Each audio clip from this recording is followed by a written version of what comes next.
हमारी दादियों को मलक पेट नहीं बोलना आता था, मालिक पेट बोलते थे।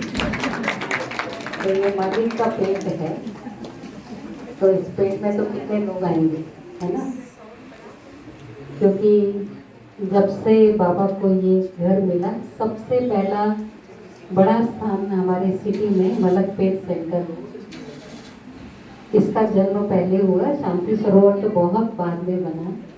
हमारा उस समय यही रिट्रीट सेंटर था, यही भट्टियों का स्थान था। कई महारथियों ने कदम रखा और विशेष जानकी दादी के हस्त कमलों से ओपनिंग हुई और प्रकाश मणि दादी जी ने फाउंडेशन डाला था। तो आप सोचिए कितना लकी सेंटर है। इस सेंटर पर मनोहर दादी, रतन मोहिनी दादी, ईशु दादी, मोहिनी बहन सब आकर के गए। निर्मल शांता दादी रात को सो करके भी गए।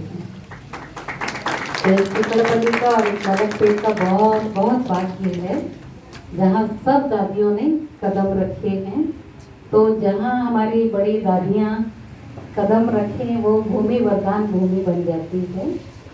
और सबसे पहले गवर्नमेंट की वैल्यू एजुकेशन की ट्रेनिंग हुई, यहाँ स्टार्ट हुई थी। टीचर्स ट्रेनिंग के बाद फिर मंडल रिसोर्स पर्सन के लिए, क्योंकि यहाँ पर रहने का स्थान नहीं था। सुबह आते थे, दोपहर में थोड़ी सी डॉर्मेट्री में वो लोग थोड़ा फ्रेश अप हुए, मुँह हाथ धोए, लेकिन सो नहीं सकते थे क्योंकि लगभग 100-150 टीचर्स आते थे। फिर उन टीचर्स ने रिक्वेस्ट किया उस समय मुख्यमंत्री जी को कि कोई ऐसा स्थान दो ये ब्रह्मा कुमारियों को जो हम आराम से रह तो सकें, क्योंकि आने जाने में हम थक जाते। और यहाँ गलियाँ भी ऐसी हैं, हर गली ऐसा लगता है ये हमारे सेंटर की गली है। तो बेचारे बहुत पटक पटक करके आते थे। और इसी सेंटर के द्वारा जो है जहाँ ट्रेनिंग स्टार्ट हुई, फिर इसका वट वृक्ष जो है शांति सरोवर का जन्म जो है मलक मालिक के पेट से ही हुआ। यहाँ पर अनएम्प्लॉयड यूथ की ट्रेनिंग भी जो है उस समय गवर्नमेंट की तरफ से हुई थी। और मैं अपने अनुभव में सुनाती भी हूँ। एक बार जब सेक्रेटेरिएट में हम लोग स्लोगन लगाते थे तो सब स्लोगन पढ़ते थे, और उनको जब चीफ मिनिस्टर बोलते थे कि स्लोगन को रोज अपने पर अप्लाई करना, पढ़े बिना नहीं आना, तो सब लोग बहुत प्रभावित होते थे। और एक बार हैदराबाद का कलेक्टर जो है वो बहुत गुस्से में था, और उस दिन क्रोध के ऊपर ही स्लोगन था। तो मन को शांत रखो, धीरज से काम लो, क्रोध से काम बिगड़ता है, क्रोध को पोस्टपोन करो।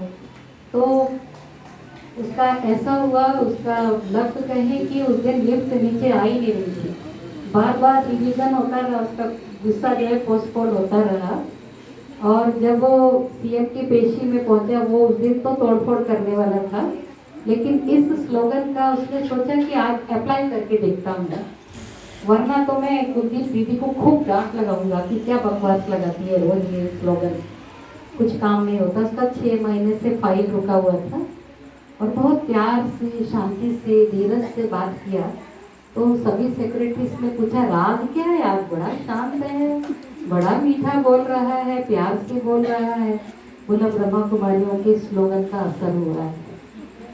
और उसके बाद जो है उन्होंने बोला कि आप चीफ सेक्रेटरी से। मुझे उस दिन फ़ोन किया, मैं बहुत थक के सोई थी, आधे घंटे में फ़ोन आया और बोला दीदी आप मेरे ऊपर अत्याचार क्यों कर रहे। तो मैं तो पहले इतनी गहरी नींद में, साउंड स्लीप में गई, और मैंने बोला मैंने किस पर अत्याचार किया है, और वो बोल भी रहा है मैं कलेक्टर बोल रहा हूँ, मुझे तो नींद में समझ में नहीं आ रहा।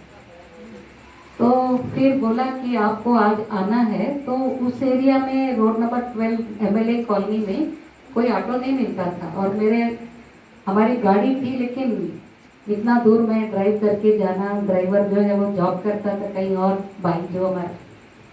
तो मैं नीचे उतरी, बाबा को बोल करके, एक तो मैं लेट हो गई क्योंकि मैं फिर सो गई थी। फिर बाद में ऐसा लगा मुझे कि फ़ोन कलेक्टर का आया, तो हमने अपने वंशी भाई को फ़ोन किया कि आप एक बार, वो उसके घर में था, फ़ोन करके देखो सचमुच कलेक्टर का फ़ोन था या मुझे सपना आया। फिर भी मैं तैयार हो जाती हूँ, लग तो रहा है। तो नीचे उतरी तो एक ऑटो वाला सो रहा था, हमारे अपार्टमेंट के दीवार को लग करके सो रहा था ऑटो लेकर के। तो मैंने ऐसे उसके मीटर को थोड़ा ऐसा ठोक करके बोला, ऑटो वाले भाई चलेंगे क्या? वो एक साथ चौंक गया, बोला आप? हाँ हाँ, कहाँ चलना? मैं बोली कलेक्टर ऑफिस में। तो जब भी ऑटो में बैठते तो मैंने बोला मीटर डालो, तो उसने कपड़ा बांधा हुआ था, बोला नहीं मीटर नहीं डालूंगा। तो मेरे को लगा अभी ये सिर फिरा कहीं और ले जाएगा तो मेरा तो नुकसान करेगा, तो मैं नहीं चढ़ूंगी। बोला दीदी पता है आपका नमक खाया है हमने, 5 दिन आपके सेंटर पर ट्रेनिंग किया था, लेकिन मेरे को ना अभी एड्रेस याद नहीं है और मैं आपको ढूंढते हुए यहाँ पहुँच गया।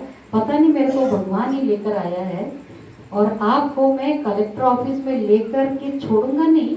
आप जितना देर भी बात करेंगे वेटिंग में रहूँगा और यहाँ भी मैं फ्री में लाके छोड़ूंगा। और उसने वेट किया और फिर मैंने बोला बेचारे गरीब का ऐसा क्यों रखे, मेरे पास एक नया ड्रेस था, उसको एक ड्रेस दिया, थोड़ा प्रसाद दिया, बहुत खुश हो गया कि मेरे को ये था पहले ब्रह्मा कुमारी मेरे ऑटो में चढ़े तो उसकी बॉडी अच्छी होगी। मुझे नहीं मालूम, आपका सेंटर बोर्ड भी नहीं देखा मैंने, ऊपर था थोड़ा बोर्ड अपार्टमेंट के उस साइड में था, ये इस साइड में खड़ा था। तो इस तरह से हर एक का जो भी ऋण है वो कैसे ऋण मुक्त होते हैं, ऐसी अच्छी सेवाएं यहाँ पर हुई है मलकपेट में। और बहुत भट्टियों में भी सब हमारे महारथी भाई बहने आकर के भट्टियाँ करा करके गए हैं और इसलिए यहाँ पर योग तपस्या के बहुत अच्छे वाइब्रेशन हैं। तो जैसा उमा रानी बहन का संकल्प है कि ये सेंटर रोड पर होना चाहिए, मैंने बोला वो वाइडनिंग होते होते होते एक दिन ये रोड पर ही आ जाएगा और यहाँ भीड़ लगेगी और वैसे भी लोगों को शांति चाहिए, रोड की भीड़ भाड़ नहीं चाहिए।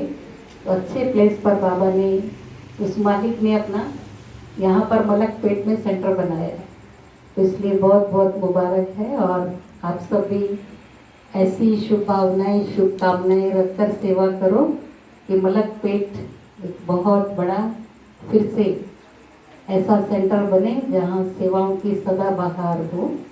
और विशेष शारदा दीदी आई हैं तो विद्या की देवी, इसलिए शारदा दीदी के कदमों से भी यहाँ पर बहुत अच्छी सेवाएं, और क्योंकि यहाँ से ही विद्या का दान शुरू हुआ है, वैल्यू एजुकेशन का, तो इसलिए ड्रामानुसार आज फाउंडेशन सेरेमनी के लिए बाबा ने सरस्वती देवी को ही बुला लिया है, साक्षात सरस्वती देवी, और साथ में त्रिवेणी संगम के लिए त्रिवेणी बहन, और हमारे साथ में हमारी मार्केट की चेयरपर्सन बहन जो है, और भाई साहब भी सामने बहुत नम्रचित है, सामने बैठे हैं, और सारे ब्राह्मण परिवार को भी बहुत बहुत शुभकामनाएं। और मंच पर सभी बहनों का भी और सभा में भी जो भी हमारी बहनें हैं, एक आवाज़ से सभी इधर इकट्ठे हो गए, तो सबको बहुत बहुत धन्यवाद। ओम शांति।